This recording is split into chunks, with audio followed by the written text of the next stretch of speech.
And in today's session, I am going to discuss the third poem named as Barter. In 1918, she won Columbia University Poetry Society. When we talk about this soaring fire, it also talks about negativity, arms that hold, in a sense, the person who stands beside you always.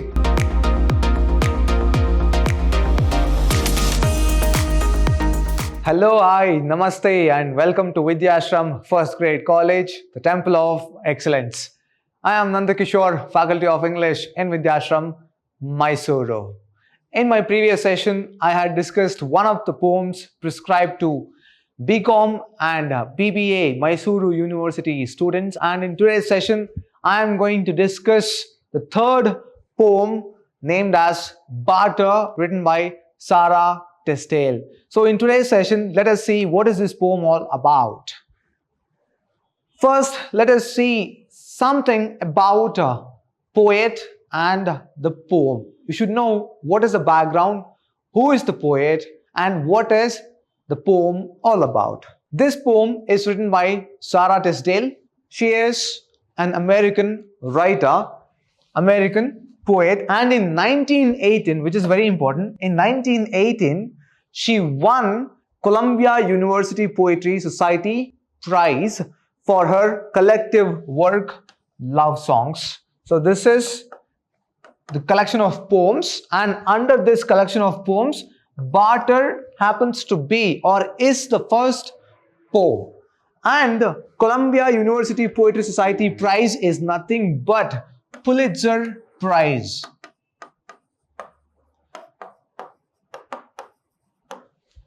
Pulitzer Prize for Poetry. This is later known as Pulitzer Prize for Poetry. So let us see what is this poem all about. This is the first stanza. Basically, this poem is where Sarah Tisdale talks about the images, a lot of images that she comes across. What are these images? It could be a lot of things what we observe in our daily lives. The very first line, life has loveliness to sell. She writes, life has loveliness, not loneliness, loveliness. How lovely the life is. To sell, for what? To whom? We don't know it. All beautiful and splendid things. All beautiful and splendid. Beautiful and splendid, a sort of a synonym here. Attractive, very beautiful, gorgeous, splendid, extraordinary, splendid things, beautiful things.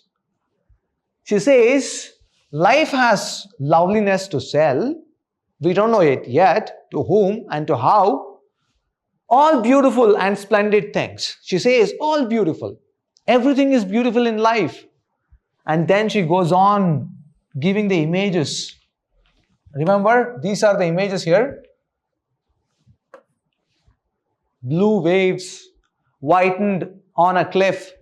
Blue waves. She says blue waves. It is not actually blue. If you see the waves, sort of, yes, but blue and white mixed. Not just blue. Whitened. Whitened where? When the wave is formed and it comes and dashes against the cliff, the stone, the huge stone, it turns white, the foam, right? Remember the sea foam, soaring fire. Even this is the image, two images, soaring fire that sways and sings. Now she says soaring fire, which is burning, right? Daga, daga, daga, daga ne uriyuttide. We call it like burning bright, the soaring fire that sways and sings, which is like going up, penetrating the air, that sways and sings. It is singing. The song of the burning fire is sort of a melodious tune that she hears. Sarah Tisdale, she is comparing the soaring fire, but also remember, when we talk about this soaring fire, it also talks about negativity. One should be very careful how to use it. Of course, fire is both good and bad, depending on how you use it and how you see it. And then she moves on, and children's face looking up, holding wonder in a cup. And children apostrophe yes, children's faces looking up. Looking where? Maybe to the sky. And this soaring fire could also mean the sun. You can interpret. You can interpret in that way. Right? The sun is a star where it burns. It is burning itself. So it is both good and bad. What would happen if there is no sunlight? We face a lot of skin problems. Don't we? Yes, we do. The soaring fire that sways and sinks. If you observe or if you listen to the sound of the sun, burning sun, it is a sort of om. That is why it is proved. I am not talking, I am not taking stance with the word om here, but it is scientifically proved. You will watch, you can watch a lot of videos available on YouTube. It says the sound which is created by the sun is O, and at the end. That's why Om is not, it is just related to Hindu religion. It is not limited to one religion. It is universal. That is why yoga is considered universal. And that's why we need to be very proud about Indian culture. We have had a lot of experience about this world where people are excavating. When foreigners came to India, just a parallel reference, right? When foreigners came to India and they saw the Hindus worshipping Shivalinga, and they laughed at Hindus, saying that these people have gone mad. They are worshipping the stone, a round stone. But after many years of experimentation, they have come to the conclusion that Shivalinga has the capacity to hold the atoms. It is very powerful. Nuclear bomb atoms. Remember? It is so powerful. That is why Shivalinga, on top of it, there is a vessel where the water or a milk or a liquid keeps cooling the Shivalinga. Maybe not all Shivalingas, but few for sure. It is so powerful. It has to be very cool, temperature-wise. And coming back to this reference, soaring fire, you need to observe the singing. She talks about song. The song is nothing but maybe. Or she literally meant the soaring fire, the actual fire there. And children faces looking up. Now she says looking up. Maybe the fire which comes up, which is going up right from the bottom level. And we observe right from the bottom till the end, how it vanishes to the air. We go on looking up, holding wonder in a cup. Cup could be eyes here. The eyes we look at. Holding wonder. What is this holding? Our lens is sort of a camera which records everything and transmits the signal to the brain, which gives the pleasure. We are holding it. The children are holding, and she compares children's, not the men or the women. It is the children. Because always they look at things very curiously and they are very happy. They are very enthused. They are always in a sort of a questioning mood. Wow. Why is it? How is it? And they go on asking series of questions. And she moves on to the second stanza. Life has loveliness to sell. Repetition. Remember, repeated. This is very important. Okay, the lines are frequently repeated. Repetition here. And she says, life has loveliness to sell. Loveliness. We don't know yet. To whom and how. Music like a curve of gold. Music. Now she says music. Music of what? Is it the music we listen to every day? Or is it the music on the radio or the television or somebody singing? When she says music, one who has the powerful observing skill, the moment you close your eyes, you can hear a lot of things happening. It could be even the silence, even that is a music. Remember, music doesn't mean any beats here. Music could also be inner peace. Music could also be the thoughts which is popping up in your mind, just like a popcorn. Music could also be your heartbeat. It could be also your heartbeat. One who talks to self.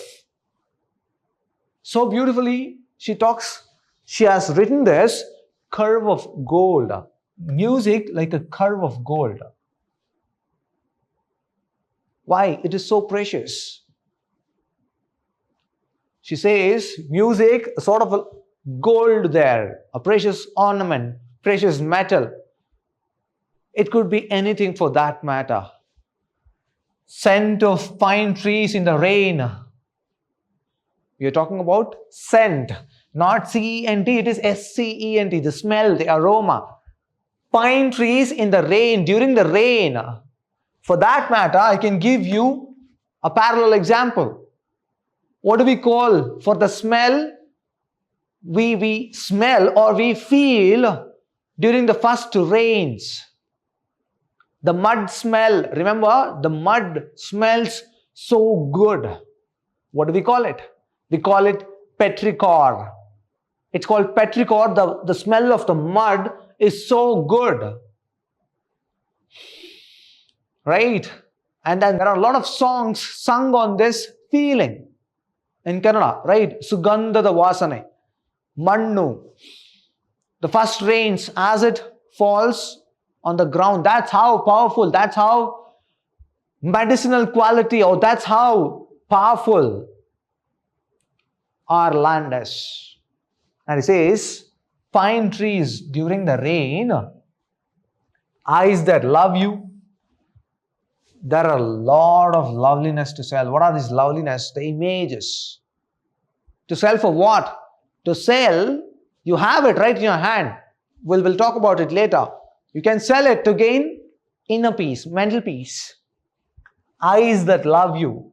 Possibly it could be the person who looks at you. Or it could be your parents or guardian, your friends, your husband or wife, children, anybody. Eyes that love you, arms that hold. Arms that hold, in a sense, the person who stands beside you always when you are in trouble, when you are in problem, or when you seek help, when you seek favor. Arms to rely on. And for your spirits still delight. And she says, your spirit and of your spirits. Spirits is, right? Still delight. Delight is happy. The soul, you should be very happy with what you have. You are surrounded, you are blessed with everything. She meant you have so much. Lot of images. I already spoke. Think about the images here. What are the images? She is saying music, she is saying the scent of the pine tree. The previous stanza, she goes on comparing the sun, the burning fire. There are a lot of images there. Now she says, and for your spirit still delight. Spirit.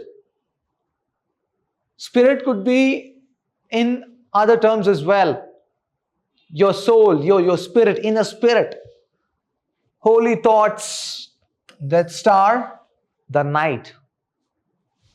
Now she is talking about spirituality. She says, holy thoughts, not any other thoughts. Holy, being religious. Think about God. According to Christianity, or according to any religion for that matter, God is the creator of this world and all these worldly pleasures. Each and everything is created by God and nothing moves without His permission. ಸೃಷ್ಟಿಕರ್ತ ದೇವರ ಒಂದು permission ಇಲ್ಲದೆ ಯಾವುದು ಒಂದು ಹುಲ್ಕಡ್ಡಿ ಕೂಡ ಅಲ್ಲಾಡಲ್ಲ. He says, not even a leaf would move without the permission of God. Holy Spirits filled in that star, the night. Beautifully told, that star, what does star do? It shines in the night. The night here, which is replacing the darkness, where this thoughts is compared to star. So this religious holy thoughts will just shine in the darkness. It is like finding a diamond in the darkness. Yes, it shines. Now, let us move on to the third stanza. Spend all you have for loveliness. Now she is saying, just go back and see life has loveliness to sell. She says loveliness. In the third stanza, she says spend all. What is that? All loveliness. What are the loveliness now? It could be all the images. To sell to whom? We still haven't got the answer. Spend all you have for loveliness. The loveliness. For loveliness. The loveliness she spoke about is totally different from what she is going to speak in a few lines now. Buy it and never count the cost. Buy with what? From whom? From where? Buy it. What should we buy? Loveliness. This loveliness will be totally different now. For one white singing hour of peace. Why should we buy it? For one white singing hour of peace. White singing.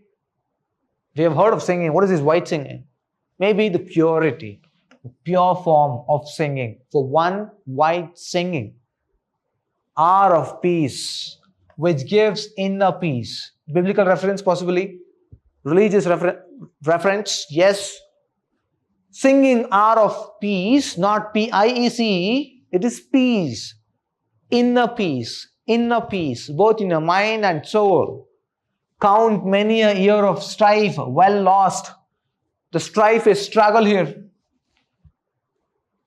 She says, count many a year of strife. How many years we have struggled. Why is she talking about struggle here? Remember one thing, if you look at the biography of Sarah Tisdale, she committed suicide. She killed herself.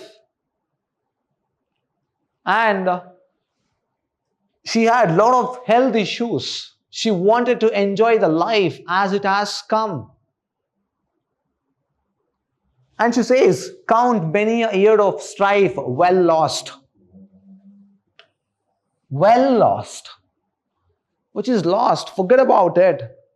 Should one count about the last years of all the struggles, or should you not? It is sort of a rhetorical question here. Rhetorical line, I would say. Should you count or not? Which is already lost. And then she says, and for a breath of ecstasy. It's pronounced as ecstasy. Ecstasy is like where you are carried away by this feeling. Like you're listening to a music and you're carried away by that. Right? You completely forget yourself. Ecstasy. And breathe of ecstasy.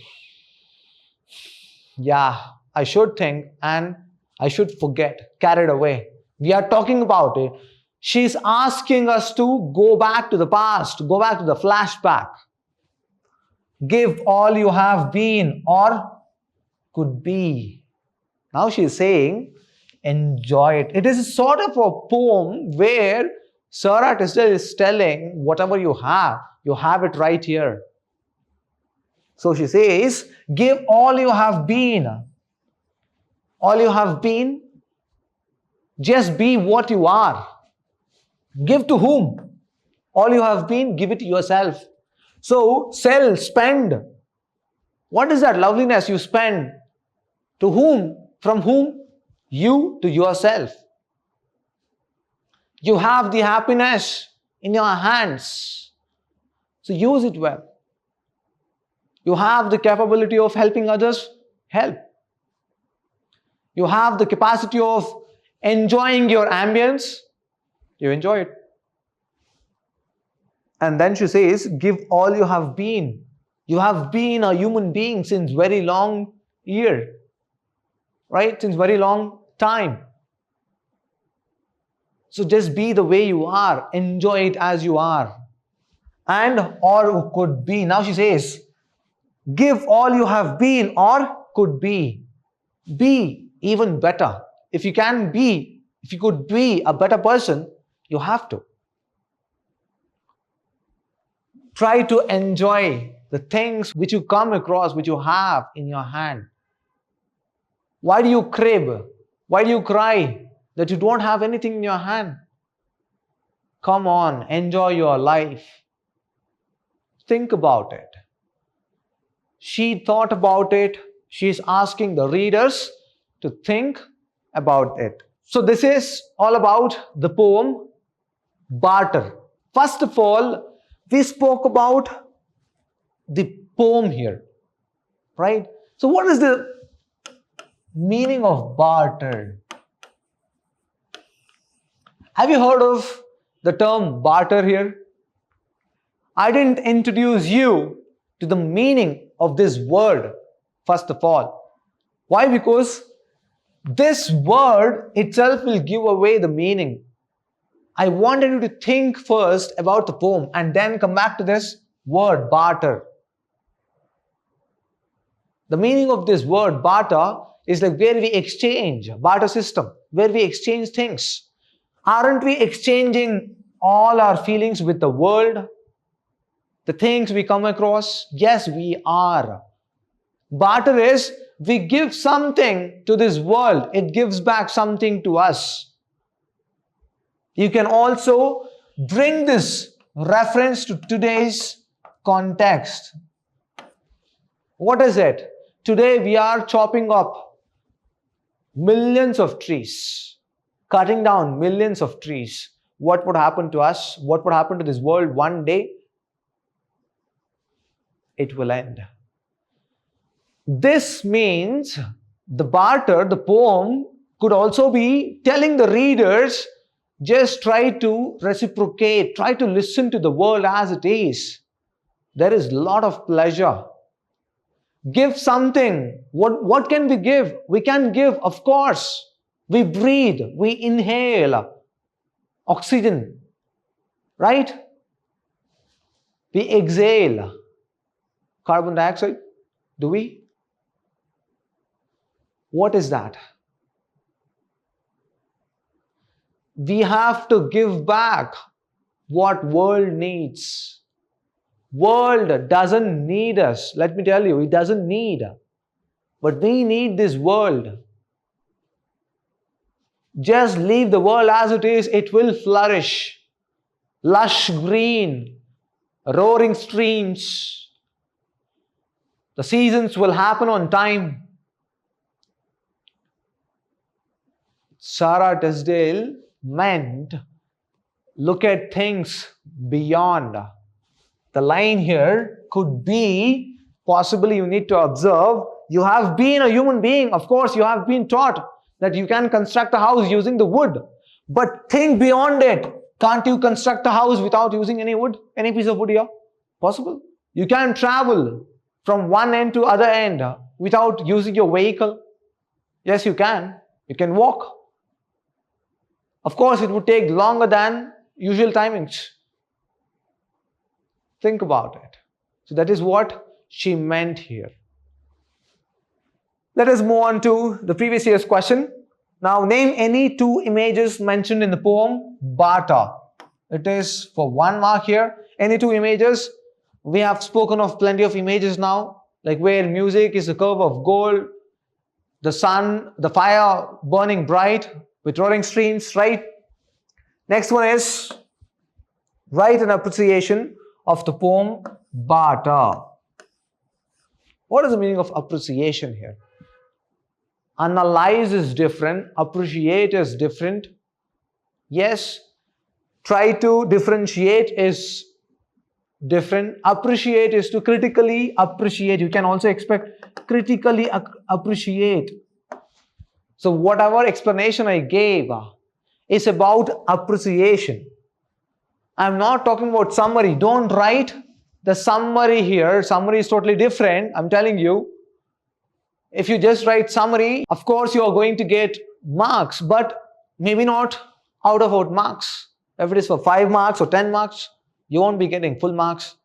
So you have to appreciate. How to appreciate? First of all, you are going to talk about the poet, Sarah Tisdale, why she wrote and what's her background. And then you talk about the name, the title of the poem, Barter. Why it is named Barter? What does it talk about?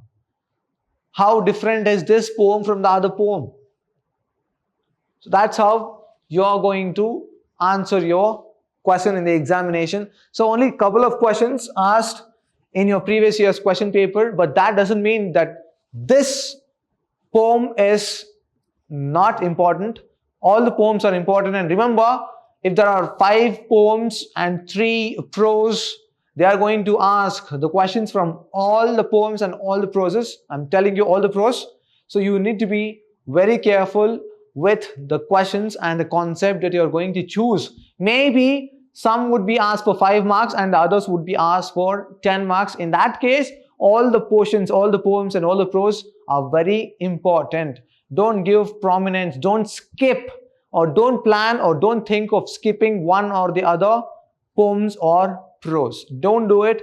Be careful. Read from the examination point of view, and definitely each and every poem or prose which is prescribed in your syllabus has a greater importance in your life. It's definitely going to give you a meaning, or let us say some ideas to adopt in your lives. So that is it for today's session. I'm going to meet you in my next session with new poem prescribed in your syllabus. Until then, keep reading. Have a good day. Take care.